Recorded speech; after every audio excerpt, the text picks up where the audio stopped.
1132 गुजरात प्रदेश के धोलुका गांव में जब वहाँ के मंत्री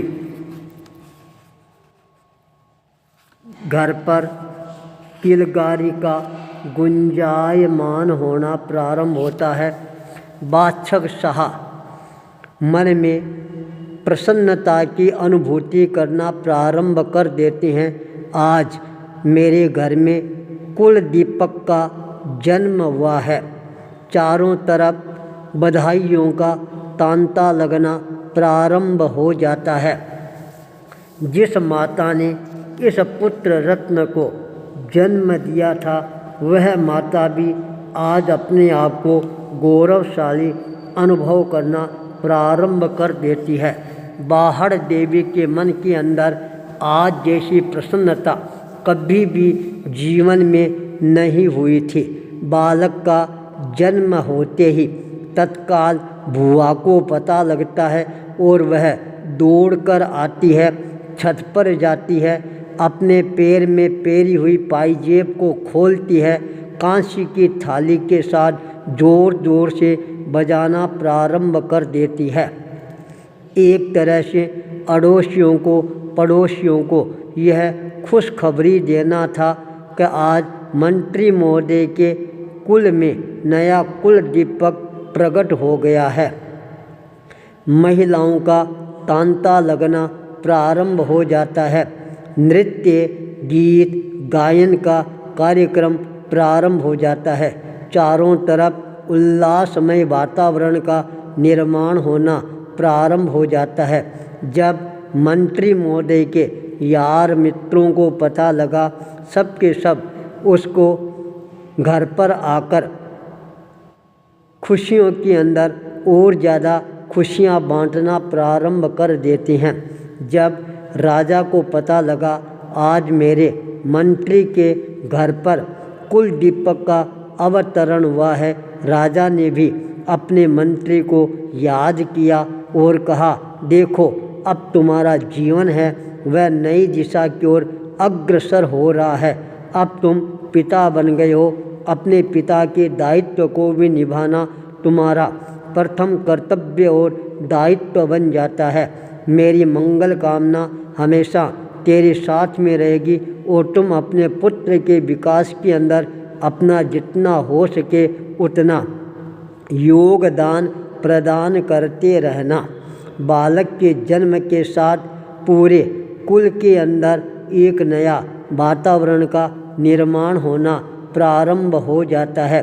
7 दिनों तक लगातार यह उत्सव और महोत्सव का आयोजन परिसंपन्न होने के पश्चात जब 8वें दिन बालक के नामकरण का दिन आता है, उस समय मंत्री महोदय के मन के अंदर और ज़्यादा प्रसन्नता की भावना जागृत होनी प्रारंभ हो जाती है।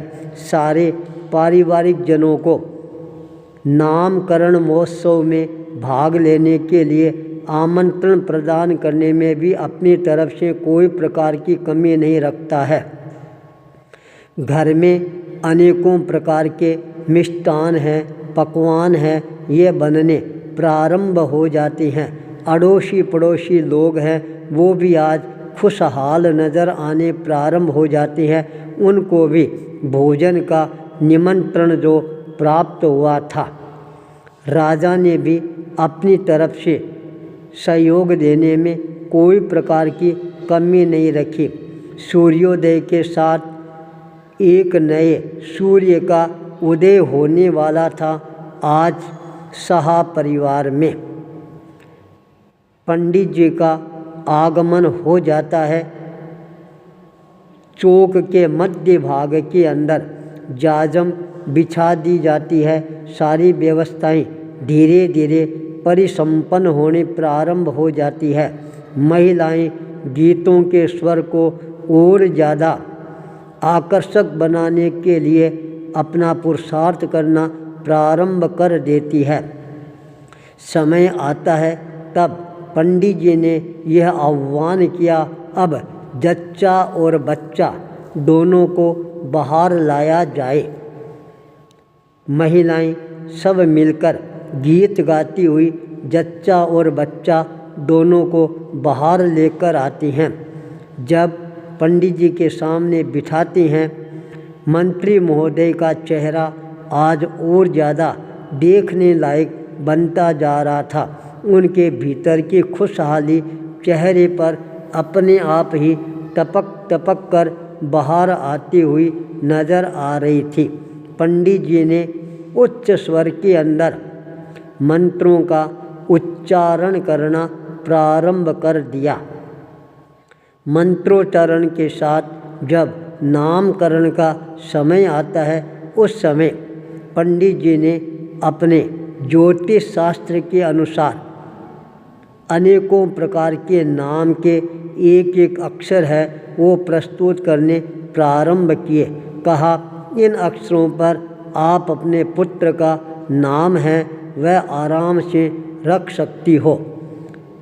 उस समय बाहड़ देवी ने पंडित जी को स्पष्टता के साथ में कहा, पंडित जी, जब ये बालक मेरे गर्भ में आया था उस समय मैंने चंद्रमा का स्वप्न देखा था, सोम चंद्रमा, इसलिए इस बालक का नाम है सोमचंद्र रखा जाएगा।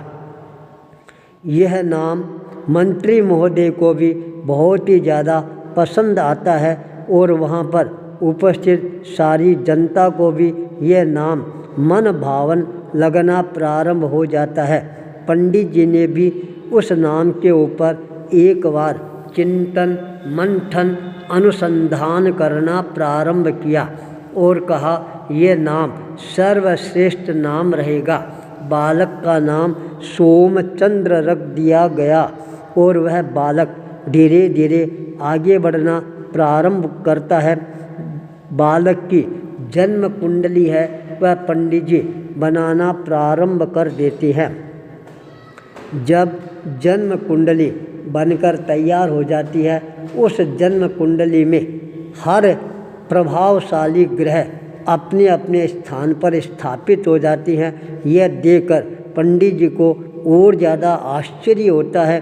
सारे के सारे ग्रह प्रभावशाली घरों के अंदर स्थापित हुई है। एक भी ग्रह ऐसा नहीं है जो नीच घर के अंदर बैठा हो। सारा का सारा प्रभावशाली वह कुंडली का फलादेश निकालना प्रारंभ कर देती हैं और उद्घोषणा कर देती हैं, ये बालक आगे जाकर चंद्रमा की तरह सारे संसार के अंदर एक नई शीतलता है वह प्रदान करने वाला बनेगा। इस बालक के प्रभाव से अशांति में भी शांति का नया संदेश है वह प्रसारित होना प्रारंभ हो जाएगा। इस बालक के चरणों के अंदर सामान्य आदमी से लेकर बड़े बड़े राजा और महाराजा है वो भी दंडवत प्रणाम करते हुए नजर आएंगे। इस बालक का प्रभाव है वह सूर्य और चंद्रमा की तरह सारे संसार के अंदर अपने आप ही फैलना प्रारंभ हो जाएगा। यह बालक बहुत ही ज़्यादा पुण्यशाली है, रिद्धिशाली है।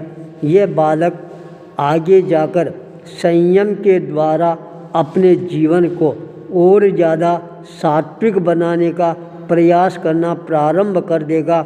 यह बालक आगे जाकर माता के संस्कारों से संस्कारित होने के कारण मंत्र शक्ति की बहुत बड़ी साधना करने वाला बालक भी बनेगा।